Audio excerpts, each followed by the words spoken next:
economics are stupid. Anyone fight Japanese government side? Kailangan namin ng tulong ng mamamayan. Kailangan namin ng utak. Utak ng katulad na sa iyo.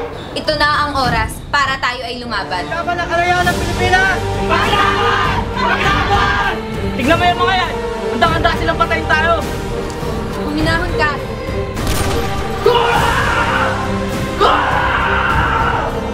Sinabi na kita itigil mo ng mga ginagawa mo.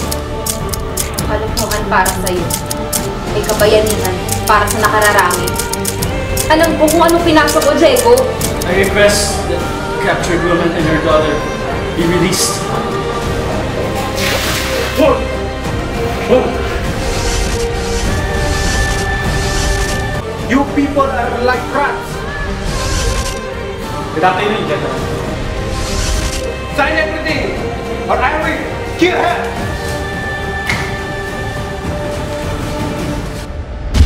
Tanong na gumugulo sa akin. Bakit?